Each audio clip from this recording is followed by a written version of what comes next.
নমস্কার, আশা করি সকলে খুব ভালো আছেন। আজকে আমি পাঠ করে শোনাবো লেখিকা লিকা মজুমদারের ছোট গল্প আমি। এই যেটাকে আমি কাঁধে করে নিয়ে যাচ্ছি সেটাকে কি লাঠি ভেবেছ? মোটেই না। ওটা হলো গিয়ে আমাদের চাকর যোগুর ছাতার বাট।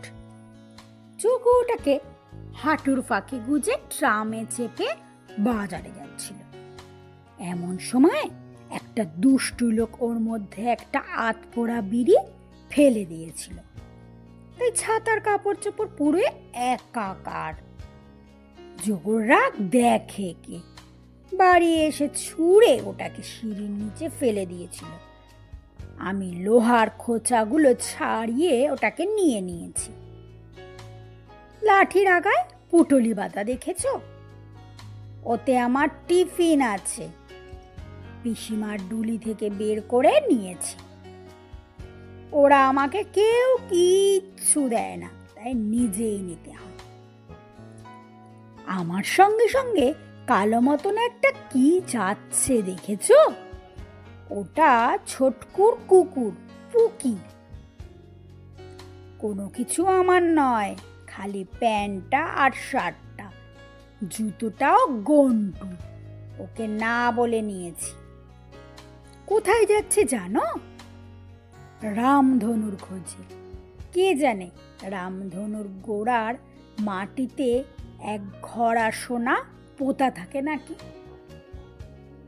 তাই সোনা দিয়ে কি করব জানো? একটা সিংওয়ালা একটা ঘোড়া কিনবো। কেন কিনবো বলবো? ওতে চেপে দিদিমার কাছে ফিরে যাব বলে। দিদিমার কাছে কেন যাব জানতে চাও? দিদিমা আমাকে দারুণ ভালোবাসে, তাই আমার জন্য নারকেল নাড় বানায়, খুঁড়ি কেনে, আপেল কেনে, রাত জাগতে দিয়ে পড়তে বলে না। কেউ বকলে রাগ করে, কেউ নালিশ করলে বুকে টেনে নেয়, ঢোল পিটিয়ে ঘুম ভাঙলে হাসে, পড়ে গিয়ে সারা গায়ে কাদা লাগলে কোলে নেয়। আমি খুব খারাপ ছেলে জানো। মা বাবা ছোটকা পিসিমা বড়দি মেজদি সবাই বলেছেন আমার মতন খারাপ ছেলে ওরা কোথাও দেখেনি। আমি ঘুম থেকে উঠতে চাই না, দাঁত মাজছি না, পড়তে চাই না, খাতা পেন্সিল খুঁজে পাই না, বই ছিঁড়ি, স্নান করতে দেরি করি, মুখে মুখে উত্তর দিই, বড়দের কথার অবাধ্য হই। আমার মতন দুষ্টু ছেলে হয় না জানো। আমি না বলে ছোট ডাল লেবুন জুস সব খেয়েছিলাম, একটাও রাখিনি। জানো আমি ভালো করে ভাত খাই না, ফেলি চড়াই, রাগমাগ করি, খালি খালি কাঁচা আম খেতে চাই, বাতাসা খেতে চাই। আমি দিদিমার কাছে চলে যাচ্ছি। দিদিমা আমাকে ঝকঝকে মাজা কাঁসার গ্লাসে করে জল খেতে দেয় আর হাতে একটা লালচে বাতাসা দেয়। আমি জলের মধ্যে বাতাসাটাকে যেই ফেলি, বাতাসাটা অমনি টুসু টুসু হয়ে ডুবে যায়। তখনই তো চো চো করে জলটা খেয়ে ফেলতে হয়, নইলে গুঁড়ো হয়ে যায়। আমার দিদিমা দুপুরবেলায় কেষ্টচূড়া গাছের নিচে মাদুর বেতে বালিশ নিয়ে আমার পাশে শুয়ে আমাকে গপ্প বলে, সব সত্যি গল্প। দিদিমার বাবা কাকারা যেমন গোড়াই নদীতে কুমির দেখেছিল, তাদের বুড়ি জেঠিমাকে ভাসিয়ে ভাসিয়ে নিয়ে যাচ্ছিল, আর যেই না মাঝিরা নৌকা করে গিয়ে কুমিরের মাথায় দাঁড়ের বাড়ি মেরেছে, অমনি বুড়িকে ছেড়ে দিয়েছে আর ওরা নৌকাতে তুলে নিয়েছে। আর বুড়ি কেঁদে কেঁদে বলছে, বাঁচালি বাপ বাঁচালি, কে বেঁচে থাক বাপ আমার, আম সত্য শুকায়নি আর আমাকে কিনা কুমিরে নিলে। আমার দিদিমা এই সব গল্প বলে আর ছোট কাগজের ডোঙা থেকে আমার জন্য আম সত্য বের করে দেয়। আমি চেটে চেটে খাই আর দিদিমা আঁচল দিয়ে আমার মুখ মুছিয়ে দেয়।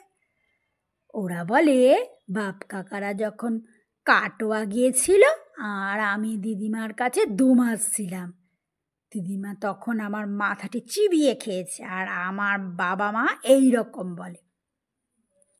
সত্যি সত্যি দিদিমা আর আমি মটকা চিবিয়ে খেয়েছিলুম। আমার রাধের ধারে গেছিলুম। ফেরবার সময় আর হাঁটতে পারি না। শেষটা একটা আলো ওপর বসলুম দুজনে। দিদিমা আমার পায়ের গুলি ধরে নেড়ে দিল, অমনি আমার সব জ্বালা যন্ত্রণা জুড়িয়ে গেল। তারপর সেখান দিয়ে মটকাওয়ালা যাচ্ছিল। দিদিমা মটকা কিনে বলল, কাল বাড়ি থেকে পয়সা নিয়ে যা। মাওলাকে চেনে আমার দিদিমা। তারপর আমরা মটকা চিবোতে চিবোতে বাড়ি চলে এলুম। সে লুচি খেলুম। দিদিমা আমার জন্য রোজ রাতে লুচি করে দিত। বলতো, মাকে যেন আবার বলিস নে, সে হয়তো রোজ লুচি খেলে রাগ করবে। মাকে কিছু আমি বলিনি। দিদিমা আমাকে বেড়াল কোলে নিয়ে শুতে দিত। পুষি আমার বালিশে মাথা রেখে আমার পাশে রোজ ঘুমোতো। আর আজ দেখো না, পুষিকে আমার থালার কোনা একটু খেতে দিয়েছিলুম বলে সে কি বকাবকি। তাই আমি আর কখনো থাকবো না। রামধনু খুঁজে তার খুঁড়ির গোড়া থেকে সোনার ঘোড়া বের করে তাই দিয়ে একটি শিংওয়ালা ঘোড়া কিনে তাতে চেপে দিদিমার কাছে গিয়ে হাজির হব। ভীষণ আশ্চর্য হয়ে যাবে না দিদিমা? তাই আমি জানি ওসব ঘোড়া টড়ার গপ্প। এক শিংওয়ালা ঘোড়ার গপ্প দিদিমা সব বানিয়ে বলে।